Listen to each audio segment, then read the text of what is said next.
प्यारे बच्चों, आज हम पढ़ेंगे डीएवी क्लास 4 की हिंदी का पहला पाठ फैलती चप्पलें। बच्चों, जैसा कि हम देख रहे हैं, यह एक चित्रकथा है। चित्रकथा क्या होता है? चित्रकथा में बहुत से चित्र बने होते हैं और जो सेंटेंस है वो बहुत ही छोटा छोटा सा होता है। इसको पढ़ने में बड़ा मज़ा आता है क्योंकि इसके साथ साथ चित्र भी दिए रहते हैं। बच्चों, इस पाठ में हम पढ़ेंगे कि हीट मतलब उष्मा या ताप का असर भिन्न भिन्न चीज़ों पे भिन्न भिन्न प्रकार से पड़ता है। कैसे पड़ता है और क्यों पड़ता है, ये हम पाठ पढ़ते समय जानेंगे।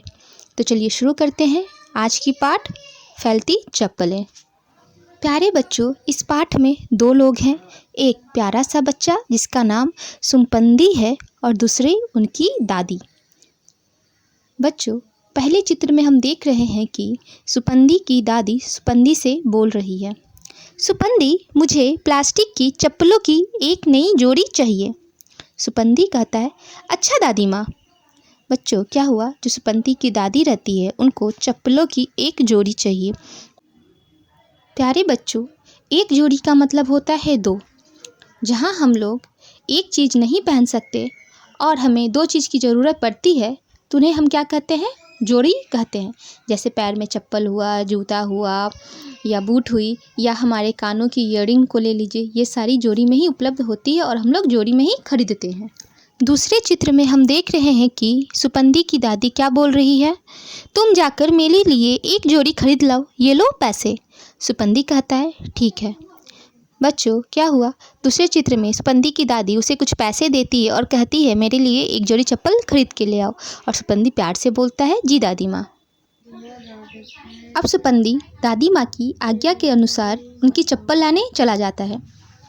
जूतों की दुकान पर जाते समय रास्ते में सुपंदी क्या देख रहा है कि एक रेल की पटरी है और एक मजदूर पटरी को ठीक कर रहा है।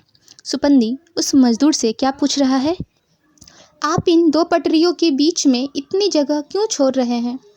तो मजदूर कहता है, क्योंकि गर्म होने पे पटरियां फैलकर लंबी हो जाएंगी।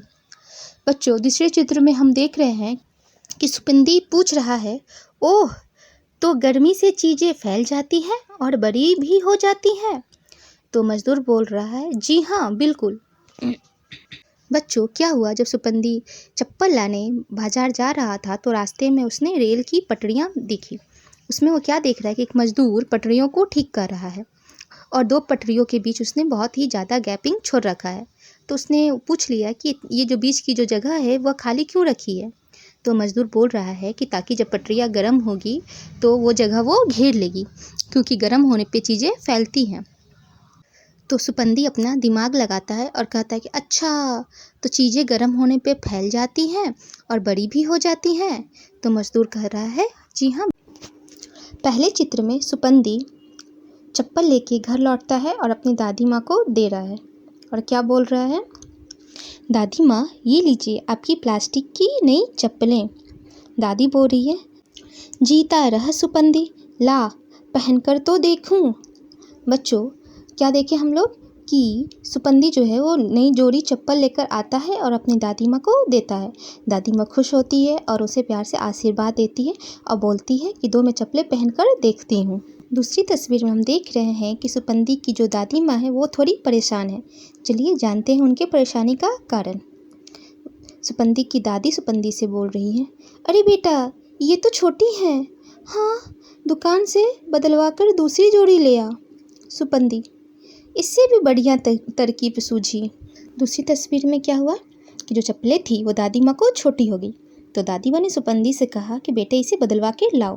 तो सुपंदी क्या सोच रहा है कि मेरे पास से इससे भी अच्छी बढ़िया तरकीब है जिससे चप्पलें बड़ी हो जाएगी। चलिए देखते हैं सुपंदी को क्या तरकीब सूझ रही है। इसके पहले तस्वीर में हम क्या देख रहे हैं कि सुपंदी एक तवा, जो रोटी बनाने का तवा होता है, उसके ऊपर चप्पलों को रख रहा है और नीचे से क्या चूल्हा जल रहा है, मतलब जो तवा है वो गर्म है। सुपंदी क्या सोच रहा है? इस तवे पर तपा देता हूँ, अपने आप बड़ी हो जाएंगी। और दूसरी तस्वीर में क्या दिख रहा है कि जलते हुए चूल्हे के ऊपर तवा है और तवे के ऊपर चप्पल है और वो क्या हो रहा है, वो पिघल रहा है और आवाज़ निकल रहा है, छिश छिश। अब आगे देखते हैं कि चप्पलों का क्या हाल होता है।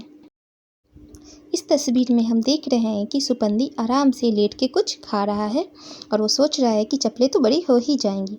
बच्चों, क्या आपको लगता है कि चप्पलें बड़ी होंगी? चलिए हम देखते हैं। थोड़ी देर बाद सुपंदी कुछ अपने में क्या सोच रहा है, अब तक दादी माँ की नाप की हो गई होंगी क्या चप्पलें। और दूसरी तस्वीर में क्या हो रहा है कि सुपंदी आया है जहाँ उसने चप्पल रखा था तवे के ऊपर, और वो क्या देख रहा है कि वहाँ पे चप्पल नहीं है और ढेर सारा धुआं उठ रहा है। वो क्या बोल रहा है, चप्पल किधर गई। यह सब देख सुपंदी बहुत डर जाता है और अपनी दादी माँ को आवाज़ लगाने लगता है। इसकी पहली तस्वीर में हम देख रहे हैं कि सुपंदी बहुत डरा हुआ है और अपनी दादी माँ को बुला रहा है। दादी माँ, चप्पलें गायब हो गई कैसे। सुपंदी बहुत डरा हुआ है। और दूसरी तस्वीर में हम देख रहे हैं कि सुपंदी यही सोच रहा है कि चप्पलें कहाँ गई, और उसकी दादी आती है और वो देखती है कि किचन में बहुत ही ज़्यादा धुआं उठ रहा है और तवे के ऊपर कुछ प्लास्टिक का है। और बहुत ही डरा हुआ सुपंदी अपनी दादी को कह रहा है, मैं इन्हें तवे पर बड़ा कर रहा था। और दादी क्या बोलती है, हो गया सत्यानाश। तो बच्चों, क्या आप समझ पाए कि चप्पलें कहाँ गायब हुई? नहीं ना, मैं आपको बताती हूँ कि चप्पलें कहाँ गई। बच्चों, कहानी के शुरू में हम क्या देखे थे कि जब सुपंदी चप्पल लाने बाज़ार जा रहा था तो रास्ते में उसने रेल की पटरियाँ दिखी और उसने पटरियों के पास एक मज़दूर से पूछा कि आप इन दो पटरियों के बीच में ये जगह क्यों छोड़ रहे हैं। तो मज़दूर ने उसे कहा कि जब पटरियाँ गर्म होगी तो वो बड़ी हो जाती हैं, इसलिए गैपिंग छोड़ रहा हूँ। तो ये बात सुपंदी के दिमाग में बैठ गई। जो चीज़ें हैं वो गर्म होने के बाद फैलती हैं। जी हाँ बच्चों, फैलती तो हैं पर सारी चीज़ें नहीं, सिर्फ ठोस चीज़ें जिसे अंग्रेजी में हम लोग सॉलिड कहते हैं।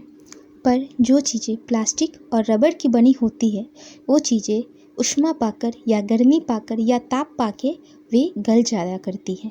वो बड़ी नहीं होती, वो गल जाती हैं। अगर हम लकड़ी की बात करें या कागज़ की बात करें तो ये दोनों चीज़ें जल जाती है और सिर्फ राख ही मिलता है।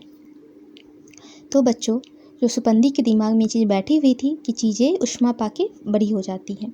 जब सुपंदी की दादी की चप्पल छोटी हो गई नाप में तो सुपंदी ने तुरंत अपना दिमाग लगाया कि अगर मैं इसे गर्म कर दूं तो ये चप्पलें दादी की नाप की हो जाएंगी। पर ऐसा नहीं हुआ क्योंकि जो चप्पल था वो प्लास्टिक का था और ऊष्मा पाकर वो गल गया। और सुपंदी को लगा कि ये चप्पल गायब हो गई। बच्चों, वो गायब नहीं हुई थी, वो गल गई थी। जैसे ही उसने दादी को आवाज़ लगाई और दादी आई तो वो सब कुछ समझ गई। इसीलिए उन्होंने कहा कि हो गया सत्यानाश। वो सत्यानाश मतलब वो ख़त्म हो गया, अब उसे हम लोग दोबारा कभी भी बना नहीं सकते। ठीक है बच्चों, उम्मीद है कि जो मैं आपको समझाई वो आपको समझ में आई होगी कि अगर हम लोग ठोस चीज़ों को या सॉलिड को ताप देते हैं या ऊष्मा देते हैं तो वो बड़ी होती है, लेकिन अगर हम लोग रबड़ या प्लास्टिक की चीज़ें को ऊष्मा देते हैं तो वो पिघल जाती है। और अगर लकड़ी और कागज़ की बात करें तो ये दोनों चीज़ें जल जाती हैं। बच्चों, इस पाठ से हम सीखें कि ऊष्मा का असर अलग अलग चीज़ों पे अलग अलग पड़ता है। बच्चों, इस प्यारे से पाठ आनंद पै की कहानी पर आधारित थी और इसके लेखक थे पी भारती। बच्चों, अगर मेरी कही गई कहानी आपको अच्छी लगती है, मेरे समझाने का तरीका आपको पसंद आता है तो मेरे वीडियो को लाइक कीजिए, इसे शेयर कीजिए और सब्सक्राइब करना बिल्कुल ना भूलें। Thank you.